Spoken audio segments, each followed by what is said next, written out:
Welcome back to another edition of Parks Fermé, live from Miami Beach. Ian Parks joining me for GP Fans to talk about all that was in Miami this weekend. Ian, how have you found the inaugural Miami Grand Prix? There's been ups and downs, and that was just the bumps on the track for everybody. Has it been a success this weekend, do you think? I've still not got used to the title that you've given to this section, to be fair, Ollie. Parks Fermé. Still shaking my head at that. The people love it, don't worry. That's fine. If people love it, let's go with it. Obviously, there are two parts to this, aren't there, Ollie? We've got the off-track part that we discussed on Saturday morning, and then we've got the on-track part that we discussed on Sunday morning, and we're going to discuss again right now. The off-track part was off the scale, amazing. As a new event, and as an event that really wants to make an impression, Miami delivered and then some in terms of the actual events off the track that they laid on for the drivers, that they laid on for the fans, that they also laid on for the media. Then there were the actual facilities at the circuit themselves, the media center, and obviously I'm just going to speak from a personal perspective, so forgive me people if you don't mind, but from a personal perspective, the media center was just fantastic. As media, we could not have asked for any better. I know from speaking to people within the teams that they were bowled over as well. They could not have been happier with how things have gone. So now we come to the key part, which, as I know, Ollie, we mentioned on Sunday morning, without what went on the track, then it doesn't quite live up to its billing as to everything that went on off it. On the track, for me, the race left a great deal to be desired. But as I've mentioned in a chat with my colleagues at GP Fans this morning, there are also two parts to that. I think we had a great start. Let's just break it down. We had a really good start. Those first few laps were very good. There was good action. We had Max obviously coming from third place to take the lead.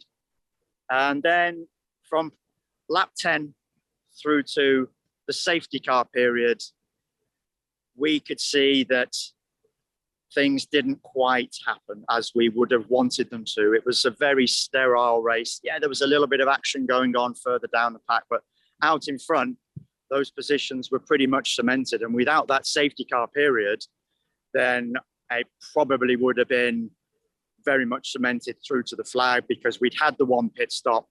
There was not going to be any deviance in strategy at that particular point. And then we at least had the safety car period. And for those closing 16 laps or 13 laps or whatever it was, after the safety car went back in, we had good racing again. So I'll just very quickly get back to the 2 points I mentioned.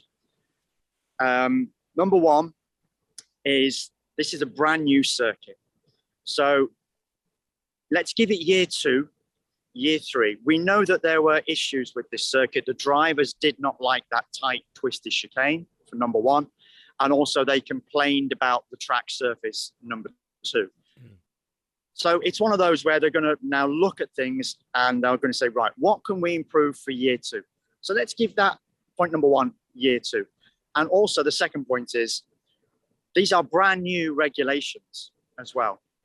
There was always going to be, despite the fact that F1 developed these regulations for the closer, tighter racing, and therefore hopefully that greater level of overtaking, there was always going to be gaps between the teams, because with any new regulation change, not everybody is going to be at the same point at the same time. So you've got to give those regulations time to mature as well. You've got to allow the teams to get on top of those regulations, and eventually over a period of time, there will be a convergence across the teams. It's a bit like we've seen with the power unit, if you think about it. Yes, I know that took a great deal of time, but we're talking about something that's super technical, super highly advanced. This time around, we're just talking about aerodynamics. And we've seen how Mercedes has got it wrong. They will get it right. They will eventually get on top, because they've got so many brains behind that team. And it's going to be the same for the other teams as well. There will be a convergence. So year 2 and Miami, I think this time next year, let's have this chat again, and let's see whether that race delivered more than it did for the most part on Sunday.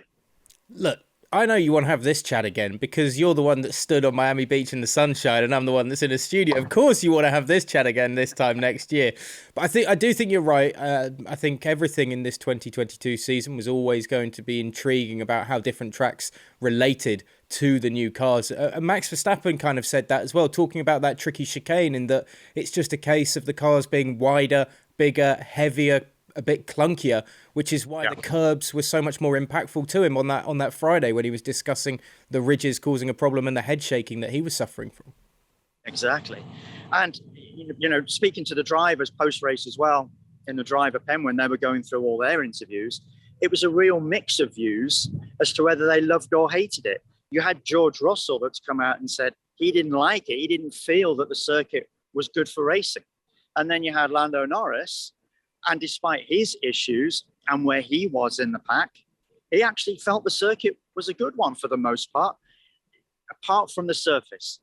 And that's one of the things that I know is going to be looked at for next year, similarly with the chicane.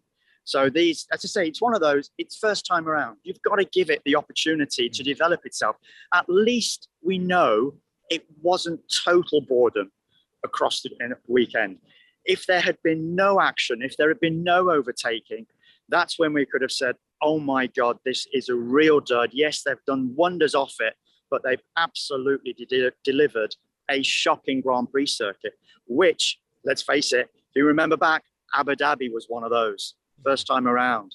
And it never has really built on that because it's struggled with the confines of what it developed. At least, as this is what we can describe as a temporary circuit, there is the opportunity and scope to make slight tweaks within the confines of what's already there quite naturally. And with regard to the surface itself, I actually spoke to the circuit developer, a gentleman by the name of Clive Bowen, post-race yesterday. And I asked him, what did he feel about the comments? And he mentioned to me that, yes, he understood what the drivers were saying. But again, it's one of those that the circuit has to mature itself. There were issues with it being a brand new track and with these little bits of, let's say, small stones, gravel that was lifting its way out the surface. That he knows has got to be cleaned. And it's one of those as well that because it's a temporary circuit, it's going to be used or, driven across in various aspects across the next 12 months. So that, again, going into next year, this point next year, there will be tweaks again because of the way that facility is used across what will now be the next 12 months going into next year's Grand Prix. So hopefully, as we've been discussing here, fingers crossed, with all the feedback that's going to be given to them from the team principals, from the drivers, from the FIA, from Formula One, it will be a better spectacle on track. But the bottom line is, I don't think it was a bad spectacle. I think it delivered in certain ways. It just wasn't what we were really wanted to see, a cracking, all action, overtaking everywhere kind of race. There were still good parts to it. We've got to blame Red Bull in part for that as well, the lack of overtaking, because Max Verstappen takes the lead at the start of lap 9 down into the first corner, gets in front of Charles Leclerc, and he's off. And by lap 13, I noticed it was a 2.5 second gap that he'd already carved out. And then Red Bull denied us an overtaking opportunity by the problems that Sergio Perez had with his power unit, which anybody who's a Red Bull fan, I'm sure, was sat there on their sofa going, oh, geez, if Perez is having this problem, couldn't this happen to Max? And this could be the reliability issues once again. And it killed the Mexican driver's ability, really, to get at Carlos Sainz and battle for that third position for a large part of the race. But also Max was safely off down the road with a healthy gap between he and Charles Leclerc until that safety car came out. Exactly. And we discussed this across the weekend as well, you and I, about these Red Bull reliability issues. And as you say, it badly affected Checo. I asked him post-race, did he feel that when he made that tyre change, because let's face it, Red Bull did gamble behind the safety car, they took him onto the medium tyres, gave him an opportunity to go out and attack. What would have happened if he hadn't have had that sensor issue? He felt he might have been in with a chance of winning the race. Certainly he felt he could have got second place. He would have overtaken both Ferraris. But with those fresher tyres, without that problem, he could have got that potential win. it was a long shot, not quite naturally, but there was an opportunity there. But as you say, that sensor issue that he'd had earlier in the race, and by the way, he nearly had a DNF because of that. They almost retired him. They weren't sure at one stage whether they were going to be able to fix it, but they did actually manage to get on top of that quite quickly for him. So at least he got something out of it. It was better than nothing. Unfortunately, as you say, it didn't quite give us the charge that perhaps we were expecting, as we've seen in other Grand Prix when we've had a safety car and a driver switched onto fresher tyres, that he's been able to attack and make up places. So yeah, we were denied that perhaps a little bit. But it is, again, a concern for Red Bull, isn't it, Ollie, that we saw what happened with Max on Friday. Major issues. Now, he said he got all his bad luck out the way in one day. So thankfully for him, it was on Friday, not the Sunday this time around, as we've seen at two previous Grand Prix this season. So, and sorry, just very quickly. So he was at least able to take that win. And now he's only 19 points behind Charles. And Ferrari, by the way, have not brought any upgrade whatsoever across the course of this 5 races so far, just little tiny tweaks here and there. We're going to see something from them in Barcelona. They now know they've got to respond. And with the straights on Barcelona, of course, on the home straight, particularly of the Circuit de Catalunya, there's going to be a big pace advantage if they don't add upgrades to that Ferrari. Were you surprised that Ferrari, they still haven't made upgrades and perhaps were waiting until we got back to the European stint of the start of the season, but also how far off they ended up, Red Bull? Or was it a case, as Christian Horner alluded to going into the weekend, that this title is going to have horses for courses, and it was just a track that with its long straights in Miami wasn't necessarily going to suit the Ferrari as much as the Red Bull? Yeah, there is a bit of that. We know that for Imola, Red Bull bought quite a decent upgrade. They took a gamble, as we know at Imola, because it was the sprint weekend. They'd only have the one practice session to pretty much try those upgrades. And even then they were hindered because of the rain in that first practice session. They kind of got away with it. That upgrade has worked for here. They didn't bring anything new, relatively new here. Ferrari, nothing much at all. The problem now is, I say problem, it's not really a problem because it's the budget cap.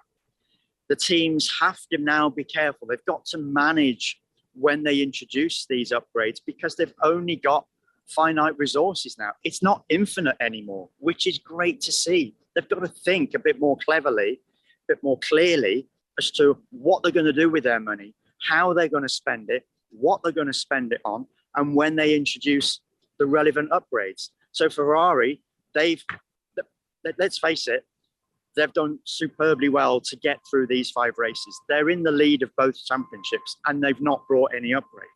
So you've got to now assume that when they do bring the heavier upgrade package for Barcelona, that will give them another lift ahead of Red Bull. What will Red Bull be doing, though? We don't quite know. We know that they are going to have bits and pieces. How much they're going to have an effect, we're not quite sure. But at least, as you say, I think it's going to be nip and tuck like that, as horses for courses, as to when these upgrades are introduced, how effective they're going to be, and how well spent that money is as well. It's fascinating stuff, I think, over the course of the season. The budget cap for me is working. It's the best thing about this new era of Formula One. I think we can talk about the aerodynamic designs, but the parity in what people can spend, I think, is going to make life even more interesting in Formula One. And it, as you say, it means about the timing. Ferrari can now react to Red Bull, having not brought in any upgrades yet. So they've probably got a few extra pounds in the piggy bank, particularly as they haven't really suffered from reliability too much, to be able to spend on upgrades as well. So it just adds that extra ever-changing dynamic into this Formula One season. We do need to touch on a couple of incidents from further down the field. Lewis Hamilton bemoaning, obviously, the strategy and perhaps being asked too much about changes to the strategy during the race, while George Russell got very lucky with the safety car, was able to put on those fresh mediums at the right time with a free pit stop behind the safety car and cruises through to 5th to continue his excellent start to the season. Just another little bit of unrest perhaps between Hamilton and Mercedes and the team, while Russell kind of just gets his head down and gets it done. It still doesn't look great, I don't think, as a dynamic between these two. I think for the most part, I think that you got to believe that there's a bit of frustration within Lewis.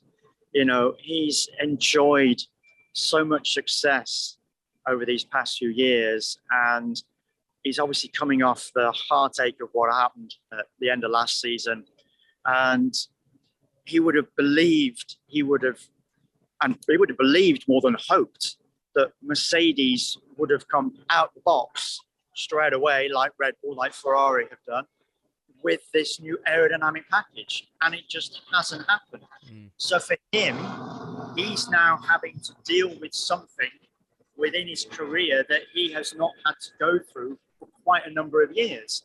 And you've got to think that that's very, very different for him. Whereas George is completely opposite when you think where he has come from over these past few years, what he has endured with Williams, fighting at the back of the grid, fighting for scraps, just simply fighting to get out of Q1 and into Q2 for so many times. And now he has a much better car. He's buoyed by that. He at least can appreciate, I think, from his perspective, the struggles that Mercedes is going through, because Williams went through it for 3 years. Lewis hasn't seen that side, not since he's been at Mercedes, since he arrived there. He had it at McLaren, as we know, after his title-winning year in 2008. The team struggled after that, never really managed to give him a truly title challenging package as he'd experienced in 2007 and 2008, his first 2 years. So for him, as I say, it's a completely new era in many respects for Lewis Hamilton and what he is experiencing. Whereas George, I think, is building on what he experienced at Williams, and has been able to bring that with him and use that to the best of his ability now at Mercedes. Yes, of course, he will want a race-winning, pole-challenging car. Any driver does. But when you're at a team like Mercedes, you know that they should be delivering from the off, is what Lewis is probably thinking. So he has to deal with that within himself. And as for the dynamic between the pair of them, they are, by all intents and purposes, working well together. And it's one of those that, because they're not at the front, like, let's say, for argument's sake, when Lewis and Nico were going hammer and tongs at Mercedes, it's one of those where you have to work together as a pairing to ensure that you provide the best possible car for the team to work with. It would be a completely different dynamic if they were both challenging at the front. Then let's see how things play out. But for now, Lewis is just striking it unlucky, isn't he, for the most part with his safety cars. They're just not falling in his favour. George called it brilliantly. Final point on George yesterday. He obviously said during the race, do you want to come in? Because he started on the hard tyres, giving his 12th place grid slot. And he said, no, let's see if there's a safety car. And lo and behold, it worked out brilliantly for him. Fair play, made the pit stop. And he's maintained that wonderful record of being the only driver so far across the 5 Grand Prix to claim a top 5 position. Fair play to him. He's doing really well. Hey, fortune favours the brave sometimes. Yeah. And at the moment, Lewis Hamilton is just not getting the rub of the green. I think almost by the dynamic, I meant, Ian, of the way like Lewis is frustrated and rather vocal about the frustration. George is probably as frustrated and probably looking at the Ferraris and Red Bulls saying, why did we go with the design we've got when everybody else with a slightly more traditional looking car is having a lot more success further up the field in terms of the big guns. But he's still grinding out these top 5 finishes, whereas Lewis has been a bit more all over the place and then a bit more vocal about his frustrations. And this is purely from the media narrative, and stepping back and just looking at it from an outsider looking in, it just looks like Russell's got his head down doing the job, and Lewis is, there's constant stories because he is Lewis Hamilton at the end of the day as well. The last really sad moment from Miami is watching Sebastian Vettel and Mick Schumacher make contact. And then Mick Schumacher, after the race, looking so distraught because he knows that perhaps points in this season for Haas are going to come at a premium. And of course, he's desperate to get some points as well in his Formula One career.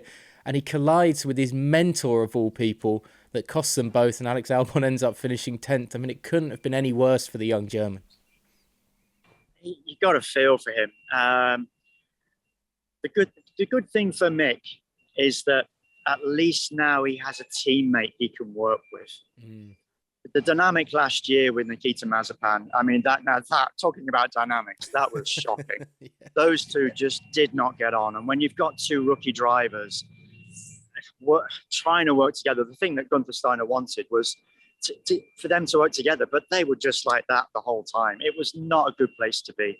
So Kevin's come in. At least he's got that experience. At least he's got something now Mick can work with. And we know he is learning from Kevin. Yes, he does have a year's experience with the team, but at least he's got someone that he can feed off that better understands the car beneath him, whereas obviously Nikita didn't last year. And Mick is still trying to get on top of it to a certain degree at the start of this season. So at least there is a platform on which he can now build. But you just got to feel for him, because clearly Haas has developed a reasonable car, a car that can on its day challenge for a Q3 slot, a car that on its day can challenge for a position 6 to 10 point scoring position. And he had that opportunity in his hands yesterday, and it just went so wrong for him. Yeah, your heart goes out to him, but you've got to think it will happen. It's got to happen, because at least the car is there. And at least now the Haas team is in a better position, a better place, because of the car that it has developed, and because it obviously now has an experienced driver in Kevin Magnussen that can help develop that car more quickly than if it was still Nikita and Mick Schumacher working together. I don't think Haas would have scored a point this season so far if Nikita had still been there. The fact Kevin's come in and very quickly, he was out of the box, got top 10 places. It shows that Haas has developed a good car. It's just now Mick needs to gain a degree of confidence. Yeah. And hopefully that will not have set him back too much on Sunday. And hopefully he can come out of it wiser, older, more experienced, and he will build on that, because he knows the team is in a good place and the car is a reasonable one, and points will come his way. Miami provided plenty of entertainment on and off the track in the end, and I'm glad you were able to take it all in, and I really appreciate you taking the time out from, the tanning sessions and the nightclubs on South Beach and everything else that you got up to that we weren't able to see in your musings on gpfans.com, on Twitter and Instagram as well, on GPFans Global, and of course joining me here, mate. Thank you so much for your time, bud. I was just distracted for a second because there was an umbrella blowing its way across the beach towards me, and I wasn't quite sure if it was going to hit me or not, or whether I'd have to try and catch it. So there you go, a nice point on which to end. Thanks everyone for watching. Been really great being with you. Stay tuned for more coming up in the future from now on X Races.